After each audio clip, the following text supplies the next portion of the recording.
Hello and welcome to the Oak and Lamb YouTube channel. My name is Becca Oaks. I'm an owner and craft educator here at Oak and Lamb. Today I want to talk to you about repeating patterns, what they are, how you can use them, and how you can easily manipulate them in Design Space. Now, I'll jump over in just a second on my computer and show you a repeating pattern. But before I do that, a repeating pattern is generally a pixel-based graphic. So a PNG or a JPEG or something like that, that you use to create images. You can piece them together to create backgrounds for projects or to fill in a project. I'll show you that in just a second. But it's not generally an SVG or a vector-based image once you receive it from your graphic designer. Now let's jump over and I'll show you exactly what I'm talking about. This is a repeating pattern that we have available here at Oak and Lamb to all of our members. And this is the one that we're going to be using today. So you can see this image has quite a few cute little elements to it. And it has all of these little lightning bugs, which are adorable, but they also help us create a seamless repeating pattern. So what I mean by repeating pattern is this image could be used completely by itself and it's absolutely adorable. However, if I have a smaller something that I want to cut this out of or to fill this with, then I would likely only be able to get a couple of these little pieces of the graphic into that image. So if I had a rectangle that needs to be wider than it is tall, then I would only be able to get part of this image in here. So what we do is copy and paste. Again, we are an Illustrator, so I'm just showing you this in Illustrator so that you get an idea, and then we'll jump over into Design Space. But we copy and paste this image, and because it's a repeating pattern, I can move the second image over here. This lines up perfectly so that it looks like a seamless pattern. Now, a good repeating pattern does this on every single side. So I can also copy and paste and add to the top or bottom and create a busier looking image. So now if I wanted to cut a rectangle out of this, then I could cut my rectangle this way, and then I would have more of this repeating pattern in there. I can make this as big as I want just by repeating until I'm happy with what I have. And you just have to make sure that you've lined these images up. You can use your align tools if you want to. And then we can again do the bottom here. So this is what a repeating pattern is and how it's supposed to function. Now let's jump over into Design Space and talk about how we may want to use a repeating pattern here. First, let me show you how easy it is to upload a repeating pattern into Design Space. So we're going to go to the upload section just like you would for a cut file, but instead of image, we're going to select pattern fill. Now we can upload our pattern exactly like we would another image or graphic. And then you can name your pattern here and also select specific colors that are in the pattern. Once you have several patterns in Design Space, you can filter or search your patterns that you have imported based off of color. That's an easier way for you to look for it. So you would just select, since we have some orange in here, we have all of the colors, so I don't really need to do this, but you would just select them. You can do multiple, and then you would press upload. And once you hit upload, you can see it's not here in your recent uploads, which might be a little bit confusing. You might wonder if it's actually there or not. It is there, but we find it in a different way. So I'm just going to press cancel. And then let's go back. Let me find my camper that I want to use today. I'm going to use this camper file, and then I'm going to hide some of these layers really quickly because I don't want to use all of them right now. This will make sense in just a second. I want this part of my camper to have my camper fill. So this is 3 different layers. What I'm going to go ahead and do is weld all of this together so that it's one layer. And now to use my pattern fill, this, because I'm using an SVG first, this has cut lines on it. You can see it says basic cut.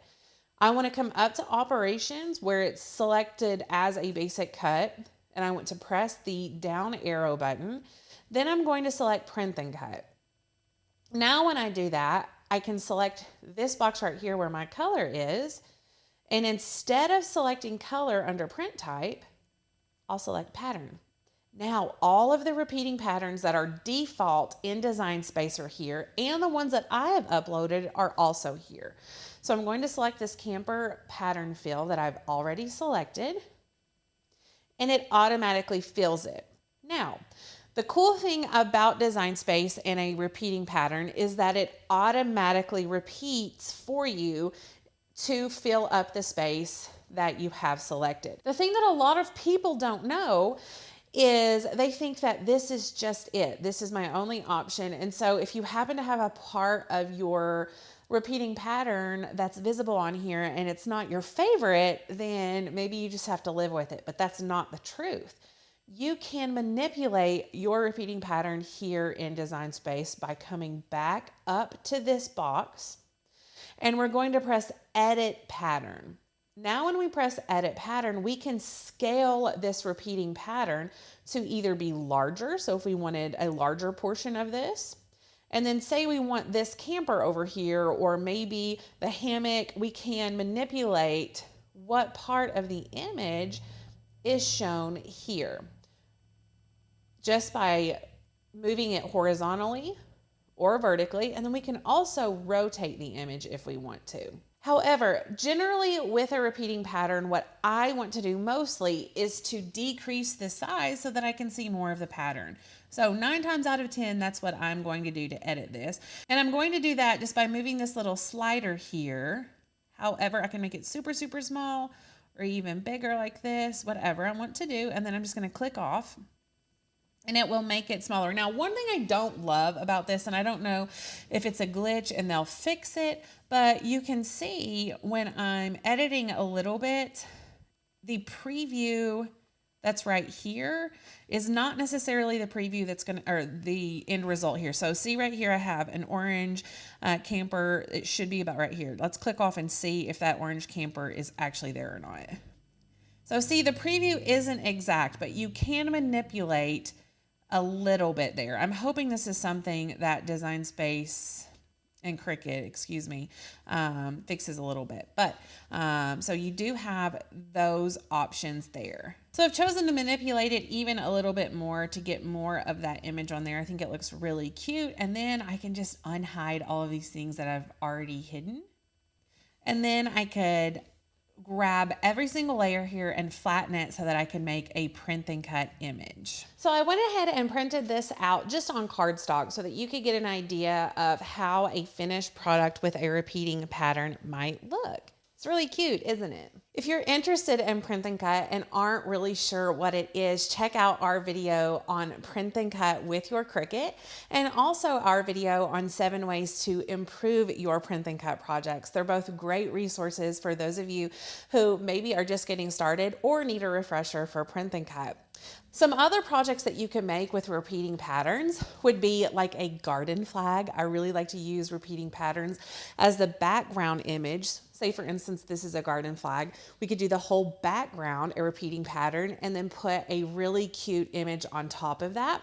We like to use programs like Illustrator, Inkscape, and Canva to use repeating patterns in a larger scale. You do know that Cricut Design Space restricts our print and cut measurements to 6.75 by 9.25 inches, which is pretty limiting when you want larger products like a garden flag. Here at Oak and Lamb, we like to use programs like Illustrator to try and teach you all different ways that you can use the cut files that we offer here at Oak and Lamb. Once you master a software like Illustrator or Inkscape, you can use cut files in a variety of different ways. One other way that we love to use repeating patterns and those other softwares is to create printed vinyl. So a patterned vinyl in a larger scale than Design Space will allow. There are lots of really fun options with repeating patterns and crafting. If you liked this video, we would love to invite you to join the Oak and Lamb flock. Click the link below and find out what we are about here at Oak and Lamb. Membership at Oak and Lamb looks like community, crafting, and fun. We do offer a subscription that gives you access to our library of cut files with a free commercial use license, member-only content, access to our private Facebook group that gives you amazing crafty friends and lots of support and education from them, as well as the leaders here at Oak and Lamb. We offer 2 payment options that give you access to all of the great same benefits. You can pay monthly for $19.99 per month and cancel at any point. So if you want to try us out, pay for 1 month, and if it's not a good fit for you, then you can cancel with no cancellation fee. Also, if you want to pay annually, you get a bit of a discount for doing that. So let us know if you have any questions about this particular video or our membership. You can comment below with any questions or email us hello@oakandlamb.com. Thank you so much for watching this video. I'll see you here another day for another video.